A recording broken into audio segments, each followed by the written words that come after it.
사례비를 받지 않고 자원봉사로 나와주셨습니다.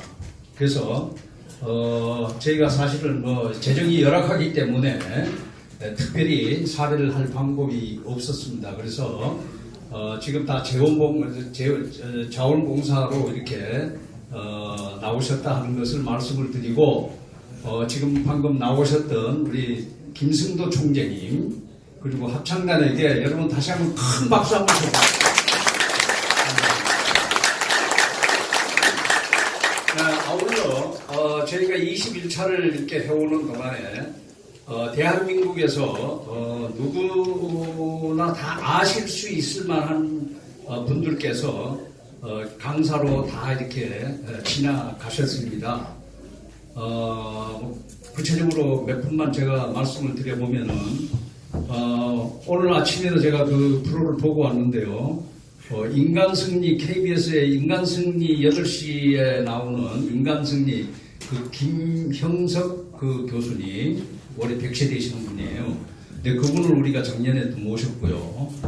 또 예를 들면 뭐 박찬종 변호사, 또 KBS의 이희노 전 이사장님, 뭐 이렇게 그 조갑재 씨, 또 김진 중앙일보 논설위원 등등 뭐 우리나라에서 사실 기라성 같은 분이 이렇게 모셔서 저희가 좋은 얘기를 들었습니다. 오늘 또 신원식 장군님을 모시고 정말 대한민국이 어디로 가느냐 하는 것에 대해서 다시 한번 생각해보는 좋은 기회를 갖도록 하겠습니다. 제 인사 말을 마치면 아마 곧 도착하시리라고 생각을 하고요. 사전에 먼저 말씀드릴 것은 여러분들께서 기왕 이렇게 오셨으니까요.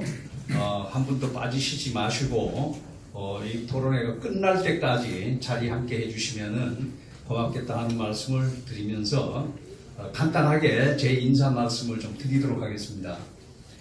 기해년 새해가 밝았습니다. 기해년 황금 돼지띠라고 그러는데요. 우선 여러분의 가정에 평화와 행운이 충만하시기를 진심으로 기원을 합니다. 올해는 좀 특이한 해인 것 같습니다.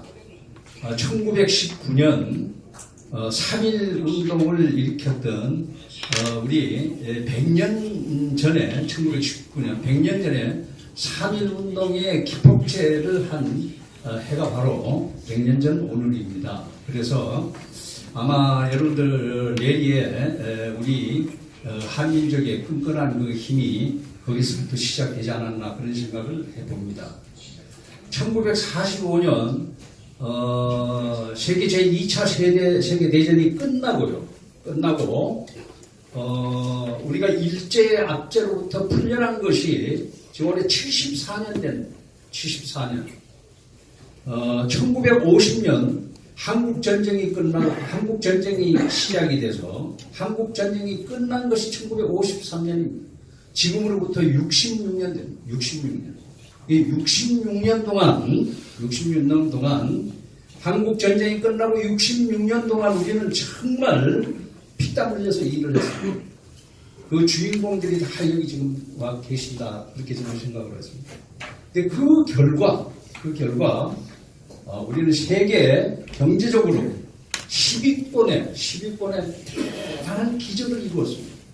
경제적인 기적을 몇 가지만 제가 예를 들어 말씀드리면은 추계입니다만은 작년도의 GDP가요 1조 8천억 달러, 1조 8천억. 이게 1000달 이게 환율로 계산하니까 1000분의 1로 한다 하더라도 1800억 불에 우리가 GDP를 달성을 했습니다. 대단한 겁니다. 있을 수가 없는 기적을 우리가 이뤘습니다. 여러분은 아시지만요, 러시아가요, GDP가 우리보다 못합니다. 러시아가 GDP가 우리보다 못하다는 걸 아마 여러분들 잘 모르셨을 거예요. 러시아가 작년에 1조 7천억밖에 안 됩니다. GDP. 우리 1조 8천억. 세계 10위권에 나라. 대단합니다. 하나 더 말씀드리면 수출을요, 작년에 6,055억 불을 달성했습니다. 물론 추계입니다만은 이건 세계 6위입니다. 6위. 정말 대단한 나라입니다. 국민소득이 3만 불입니다. 근데 이런 것들을 정말 기적을 우리는 이루어냈습니다. 66년이라고 제가 말씀드렸습니다만 더 구체적으로 말씀을 드리면요. 1961년 박정희 육군소장이 혁명을 했습니다. 그래서 성공을 했어요. 그래서 이 사람은 군복을 입고요. 군복을 입고 1962년 경제개발 5개년 계획 제1차 연도가 1966년입니다. 근데 1966년부터 시작하면요. 지금 불과 57년밖에 안 됩니다. 57년 만에 우리는 세계 10위권의 경제 대국으로 올랐어요. 1953년 한국 전쟁이 끝나고 나서 우리가 어떻게 했습니까? 우리는 정말 거지와 같은 나라였습니다. 거지. 아프리카하고 똑같았습니다. 아프리카 지금 먹을 게 없고 입을 게 없고 똑같았습니다.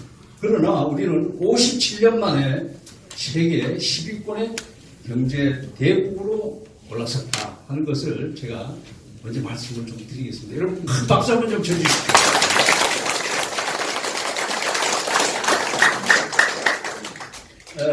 이거 뭐 북한하고 비교할 거는 없습니다. 사실 뭐 일부러 북한하고 비교하려서 그런 게 아니고 북한은 작년에 제가 알기로는요 GDP가 한 35억 불 정도 됩니다. 우리나라의 GDP 우리나라의 수출 35억 불 하는 회사는 득실합니다. 수천 개 기업. 작년에 아마 제가 알기로는 북한에요 경제적으로 국민 소득이 얼마냐 하면은 한국은행에서는 지금 1000불로 보고 있습니다. 1000불. 그런데 제가 알기로는 850불에 미치지 못하는 것 같습니다. 우리는 국민소득 3만 불인데 북한은 어떻겠습니까? 지금 850불 수준에 머문다. 이건 격시의 지감이 정말 납니다. 이걸 뭐 북한을 우리가 다른 의도로 얘기하려서 그러는 게 아니고 비교를 한다면 그렇다 하는 것을 말씀드립니다. 역시 우리도 1953년도 한국전쟁이 끝났을 때 한국전쟁이 끝나던 그 해 국민소득이 얼마냐면 67불입니다. 67불. 근데 67불이라면요 여러분들 한번 생각을 해보세요. 사람이요 하루에 1불을 가지고 먹고 자고 입고 한다 하더라도 1불을 가지고요 1년이면 365불이 필요합니다. 1년이면 하루 1불을 가지고 먹고 자고 입고 한다 하더라도 1년이면 365불이 필요합니다. 그런데 우리가 1953년 한국전쟁이 끝났을 무렵에 우리 국민소득이 67불이었습니다. 67불이라면 1불을 가지고 우리 그때 일주일을 살았을 때입니다. 거지가 득실하다. 그런데 그런 것을 우리는 이겨냈습니다. 그래서 세계 경제 10위권의 나라로 올라섰습니다. 이건 다 아는 사실입니다. 예를 하나 좀 들어보면요. 뉴욕타임스 기자가 얼마 전에 한국에 부임해 왔습니다. 부임을 해왔는데 이 기자가 한국에 와서 깜짝 놀라고 뒤로 넘어졌어요. 왜 넘어졌나? 그 기자가 보는 관점으로 세 가지 관점에서 이 기자가 뒤로 넘어졌어요. 제일 첫 번째는 뭐냐 하면은 인천공항에 와보고 뒤로 넘어졌습니다. 아니 이 극동에 이렇게 조그마한 나라에 세계 최고의 공항을 갖고 있다. 인천공항. 작년에 1억 2천만 명을 움직였습니다. 인천공항. 깜짝 놀랐어요. 이 친구가 KTX를 타고 평창올림픽 평창 가는데 40분 걸려요. 강릉까지 가는데 50분밖에 안 걸려요. 이 친구가 뒤집어졌어요. 올림픽 끝나고 서울 올라와가지고 지하철을 타보니까 지하철이 거미줄같이 생겼어요. 이야, 대한민국 참 대단한 나라구나. 이 친구가 놀랐어요.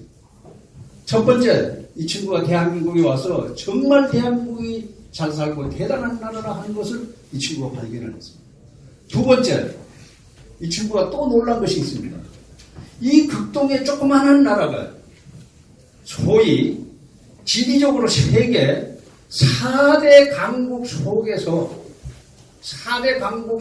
5,000년을 지나갔다. 5,000년. 아까 우리 여기 김순도 총재는 우리 역사를 1만 년이라고 그러는데 우리가 학교 다니고 교육받을 때는 5,000년을 배웠습니다.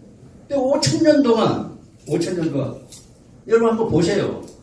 미국이나 좀 점잖하지 일본, 중국, 러시아 얼마나 음흉하고 야욕스럽습니까?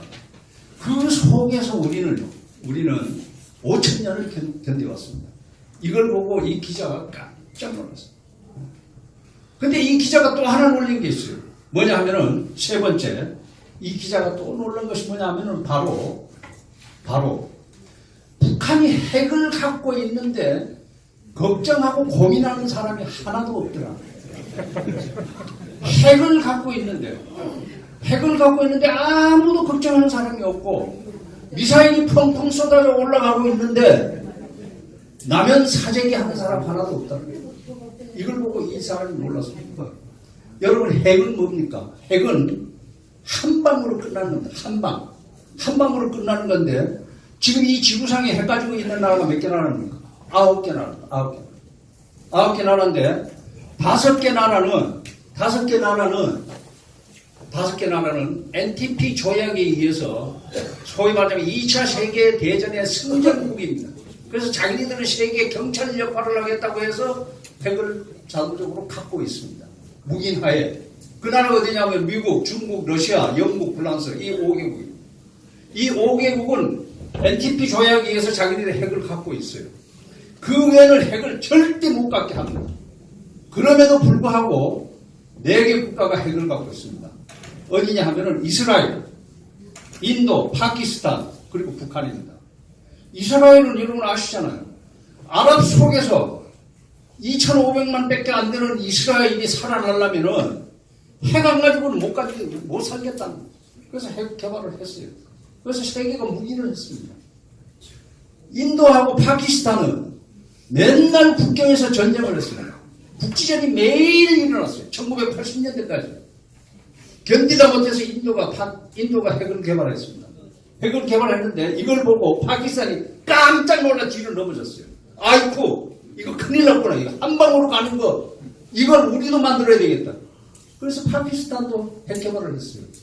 근데 공교로운 건 뭐냐 하면요.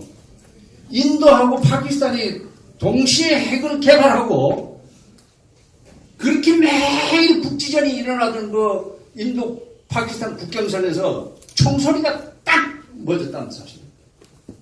한마디로 얘기해서 그게 뭐냐면은 핵에는 핵입니다. 그 다음에 이게 우리가 갖고 있는, 우리가 조금 전에 말씀드린 핵을 갖고 있는 나라가 어디냐면 아시다시피 북한입니다. 북한. 제가 정치적인 말씀을 좀 드리기가 좀 곤란합니다만은 작년에 문재인 대통령이 김정은이를 3차례 만났습니다. 3차례 만났는데 김정은은 자기 입으로 조선 반도의 비핵화라고 합니다. 조선 반도의 비핵화. 또 우리는 한반도의 비핵화라고 합니다. 어쨌든 간에 김정일이 입으로는 비핵화한다는 얘기 한마디도 하질 않았습니다. 문재인 대통령이 계속해서 북한인 김정은이가 비핵화하겠다고만 얘기를 했습니다. 그런데 실제로 김정은이는 한 번도 비핵화한다는 얘기를 안 했습니다. 그런데 엊그저께 1월 1일 신년사에서 비로소 완전한 비핵화를 이루겠다 이런 얘기를 했습니다. 근데 그건 두고 봐야 하는 건데 어쨌든 간에 핵은 이렇게 우리로 하여금 정말 몸서리 나게 하고 있습니다. 북한이 핵 만들면 뭘 하겠습니까? 말은 미국을 향해서 쏜다고 그럽니다. 그러나 실질적으로는 그 핵은 어디다 쓰겠습니까? 그 핵은 바로 목표가 우리 대한민국입니다. 그래서 핵은 정말 무서운 무기다 하는 것을 다시 한번 우리가 상기하지 않으면 안 되게 되어 있습니다. 여러분들께서도 제가 시간이 없어서 다 말씀을 못 드리는데 한번 곰곰이 생각해 주시기 바랍니다. 올해 저를 비롯해서 우리 단체에 소망하는 것이 2가지가 있습니다. 하나는 뭐냐 하면은 바로 한반도의 비핵화가 아니고 북한의 비핵화를 우리는 바랍니다. 북한의 비핵화. 이 비핵화는 우리 후손을 위해서도 우리 당대는 물론이지만 우리 후손을 위해서도 그리고 또 동북아의 안정, 세계 평화를 위해서 꼭 비핵화를 해야 됩니다. 만약에 북한이 그 핵을 계속 유지하겠다고 한다면은 우리도 생각을 달리 먹어야 돼요. 뿐만 아니라 우리가 생각을 달리 먹으면은 우리가 다시 말해서 핵을 개발하게 된다면은 일본도 재무장할 것이며 대만도 역시 재무장할 것입니다. 그러면은 대한민국이라는 나라를 두고 해양 세력과 대륙 세력이 충돌하는 곳 바로 한반도에서 큰 변이 일어날 수밖에 없습니다. 그래서 비핵화는 반드시 이루어야 되겠다. 이것이 우리 단체 그리고 제가 갖고 있는 소망입니다. 이거 핵 문제는 이거 한두 시간 가지고 안 되기 때문에 그냥 간단하게 여기서 마치겠습니다. 두 번째 우리 단체가 바라는 건 뭐냐면은 북한의 인권 문제입니다. 북한 인권 문제. 북한 인권 문제는 지금 말로 형용할 수 없는 말로 형용. 2,500만 주민들이 2,500만 주민들이 모르긴 해도 5,000년 역사상 가장 혹독한 인권 침해 속에서 살고 있습니다. 북한의 인권은 세계에서 가장 혹독합니다. 먹을 게 없죠. 추우니까 얼어서 죽죠. 또 잘못하면은 맞아 죽죠. 총살당하죠. 이런 나라는요, 이 지구상에 없습니다. 2,500만 우리 국민들은요, 오늘 이 시간에도 먹지도 못하고 바로 벌벌 떨면서 죽어 나가고 있습니다. 여러분 아시다시피 북한에 보면요, 정치범 수용소가 8개가 있습니다. 그들이 얘기하는 거는 노동교화소라고 얘기합니다. 노동교화소. 그런 것들이 8개가 있어요. 거기 지금 통계적으로는 정확하지는 않습니다만은 약 30만 명이 수용되어 있다고. 근데 이 사람들은 24시간을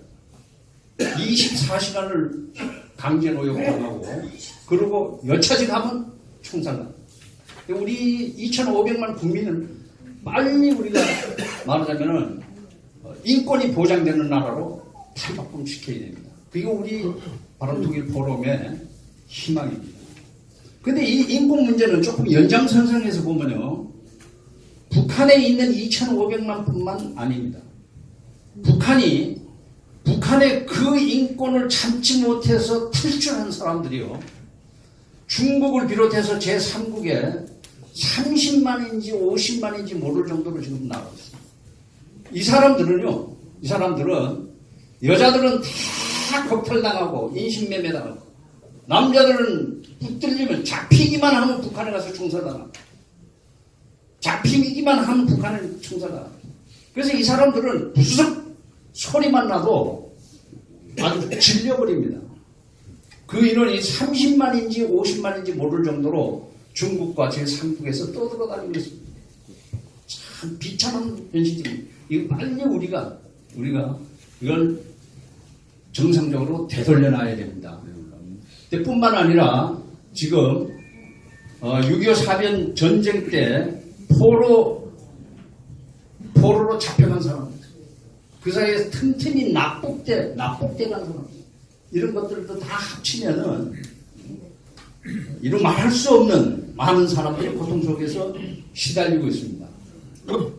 그런데 우리가 재미있는 건 뭐냐면요, 여러분들 잘 아시다시피 지금 그 이상가족이라고 해서 한 차례 한 100여 명, 저쪽 100명, 이쪽 100명, 지금 이건 일종의 쇼입니다. 쇼.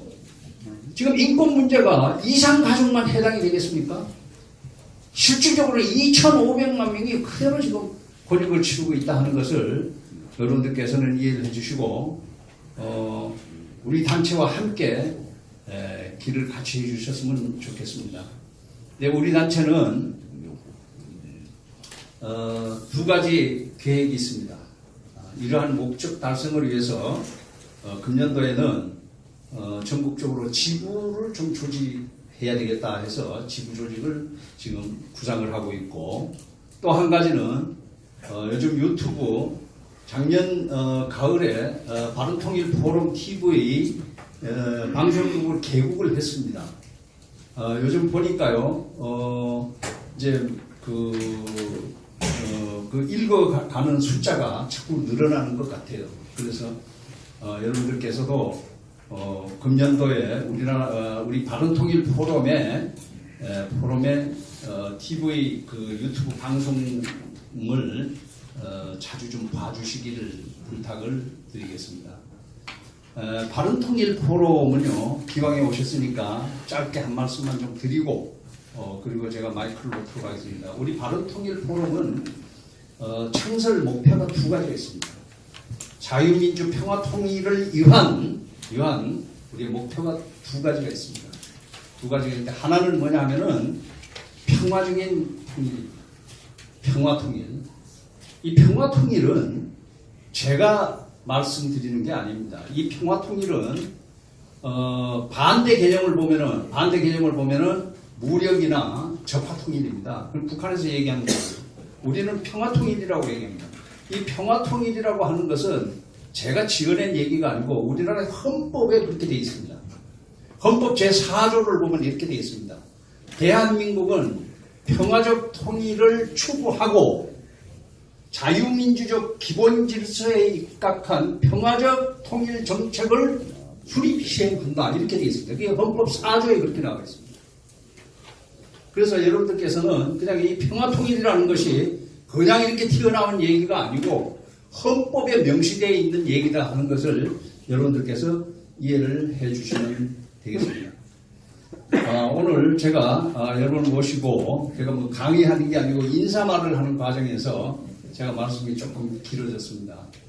사실 또 합창단 이렇게 여러분들이 나오셔서 하고 했다 보니까 정확하게 시간이 지금 10분간 정도 좀 딜레이가 됐습니다. 신원식 장군님이 오시면은 제가 강사 소개는 따로 드리도록 하고 지금부터 원래 한 30분간 여러분에게 용변 시간을 드리려고 그랬는데 한 20분만 여러분들께서 좀 이렇게 친교를 좀 하시고 용변 좀 보시고 3시 30분부터 대한민국에 정말 한 분밖에 없는 전략통 신원식 장군님을 모시고 강연을 듣도록 하겠습니다. 잠시 휴식을 좀 취해 주시기 바랍니다. 감사합니다.